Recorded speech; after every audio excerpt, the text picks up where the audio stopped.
Hello les accros de One Piece, c'est Silver et Copper. Bienvenue sur Raftalie, la chaîne dédiée à tout l'univers de One Piece. Et il y a une grande chose à noter dans le voyage de Luffy et des Mugiwara, c'est leur chance insolente. Ils ont réussi tout ce qu'ils entreprenaient, enfin presque. À chacun de leurs pas, il semblerait qu'un dieu indéterminé les guide et leur montre le bon chemin à prendre. Celui qui est pavé de violence et de doute, certes, mais c'est bien le seul et unique qui peut mener à la victoire, au titre de roi des pirates.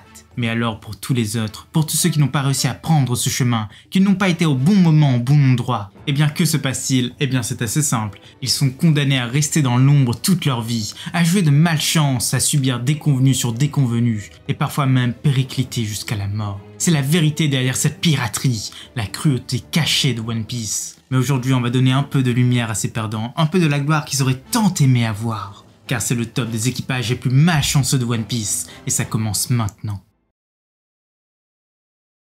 Numéro 10, Usurpateur.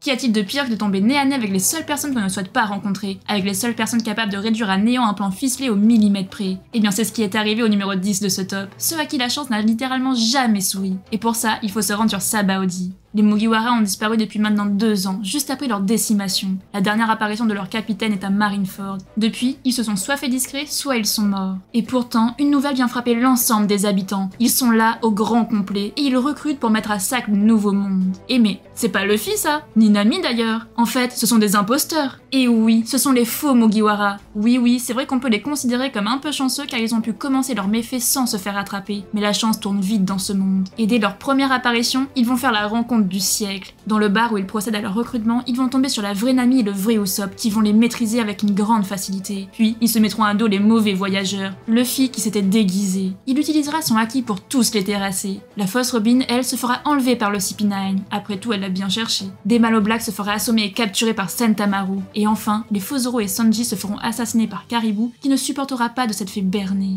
Voilà ce qui en coûte de mentir dans un monde pareil. Numéro 9, les affamés. La faim, c'est une des pires sensations de ce monde. Et durant tout grand voyage en bateau, c'est quelque chose qui hante l'équipage, quelque chose qui peut abréger toute ambition. Et l'équipage de Don Krieg le sait mieux que quiconque. Pourtant, leur périple a très bien commencé. Ils ont commencé à Ice Blue, là où cet équipage s'est rendu maître d'une bonne partie de la région. Et comme tout bon pirate qui se respecte, le capitaine en voulait plus, et il s'est dirigé avec sa flotte de plus de 5000 hommes vers Grand Line. Cette armada de 50 navires aurait dû faire de grandes choses sur place. Hélas pour eux, une vraie calamité les frappa de plein fouet. Ils ont croisé la route du Shichibukai Mihawk, le plus grand des épéistes. Mais fort heureusement, une tempête les sauva in extremis, ce qui leur permit de battre en retraite. Exténués et sans vivre, ils ne pouvaient que se tourner vers Ice Blue, mais la marine les prit en filature, et le second fut obligé de se sacrifier pour sauver son capitaine. Alors oui, ils ont reçu de la nourriture au Baratie, alors oui, presque tous se sont remis, mais Mihawk est venu finir son travail, et Luffy a éclaté le capitaine. Aujourd'hui, on ne sait vraiment pas ce qu'ils sont devenus, mais ce qui est certain, c'est qu'ils ont forcément dû repartir de zéro. Numéro 8, les zombies. Ce numéro est un vrai film d'horreur, mais ça ne vous dérangera pas car après tout, c'est vraiment la période. Nous sommes sur Thriller Bark, l'île du Shichibukai Moria. Depuis de nombreuses années, celui-ci commet ses exactions en toute impunité. Il capture des pirates et leur dérobe leurs ombres. Il s'en sert pour créer son armée de zombies. Mais pour ces pauvres malheureux qui sont tombés dans son piège, ils sont condamnés à rester dans l'ombre, car un seul contact avec la lumière et leur existence cesse à tout jamais. Et c'est le cas des Rolling Pirates, un équipage venu du Nouveau Monde. Eux, ils n'ont rien pu faire face aux monstres et ont été condamnés à rester des années et des années dans cette forêt démoniaque. Ils ont prié pour que leur sauveur arrive. Mais le pire, et ce qu'ils ne savaient pas, c'est qu'ils étaient recherchés par l'une des personnes les plus dangereuses de ce monde, l'impératrice Big Mom. Elle voulait la tête de leur capitaine, de sa propre fille Lola. Alors nous, on ne sait pas quel est le pire. Mais heureusement, pour l'instant, ils sont libérés de cet endroit.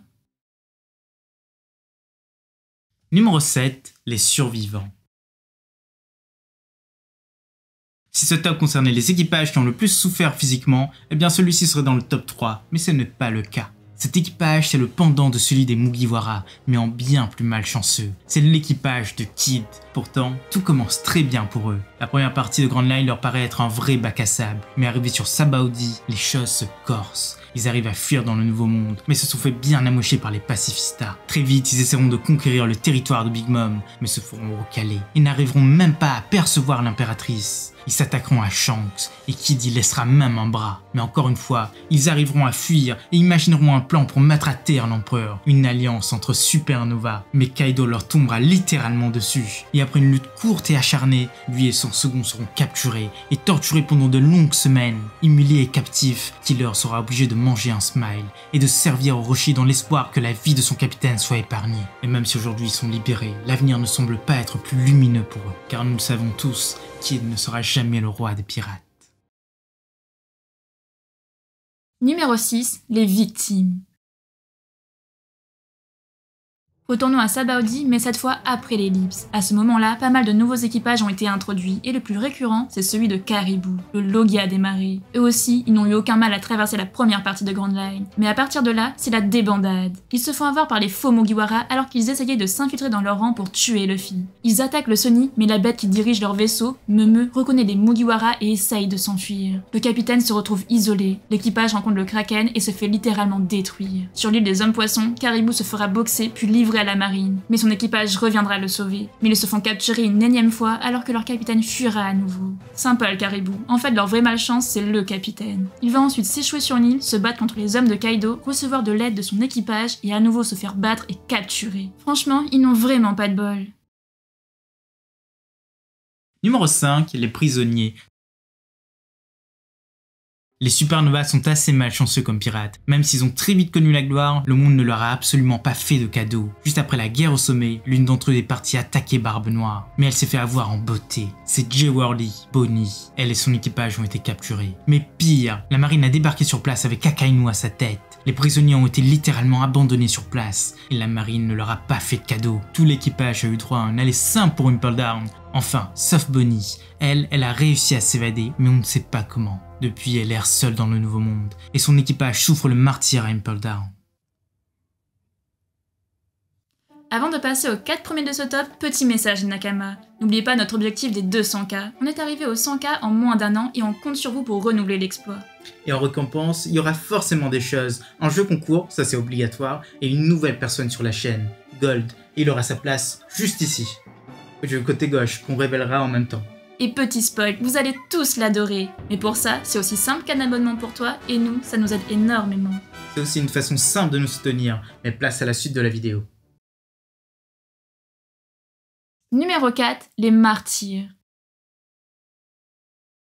Peu d'équipages connus sont dissous à l'heure actuelle. La plupart du temps, ils restent solidaires et avancent peu importe les obstacles. Mais le premier à avoir été croisé, c'est celui de la grenouille cornue. On l'a pas vu longtemps, mais ils n'ont jamais eu de chance. La première fois, c'est dans le Flashback Days. Et oui, c'est eux qui se font boxer par le genou. Et ensuite, ils brûlent leur bateau. Puis on les revoit dans l'arc du Devi Backfight. Les Mugiwara les voient errer sans but, sans drapeau et démoralisés. Ils se font même couler par les singes des mers.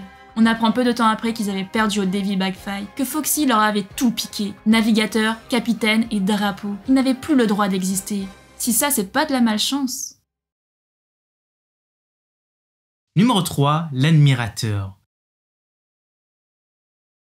Ce top 3 il est très compliqué car tous se valent et tous ont frôlé la mort, voire côtoyé la mort. Et ce numéro 3, c'est l'équipage de Bellamy, les New Age pirates. Depuis leur création sur North Blue, ils n'ont eu de cesse de se rapprocher de leur idole, Doflamingo. Pour ça, ils ont gagné en puissance. Et le jour de leur rencontre, ils furent officiellement affiliés à celui-ci. Et furent abreuvés de récits sur la nouvelle ère qui allait arriver. En vrai, ils furent manipulés.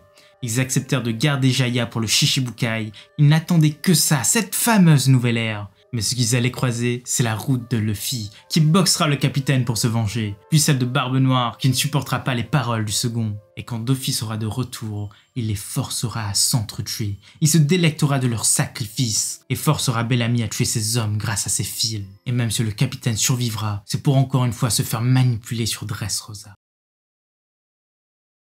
Numéro 2, les centaures.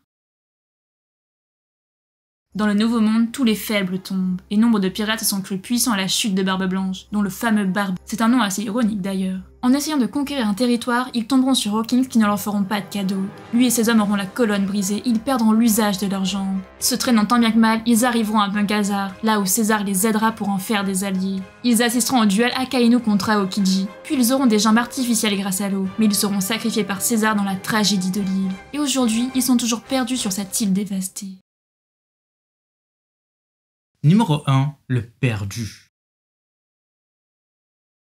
Y a-t-il vraiment du suspense pour le numéro 1 de ce top? Non mais vraiment? Eh bien nous, on pense que non, car il n'y a pas plus malchanceux que les Rumbar pirates.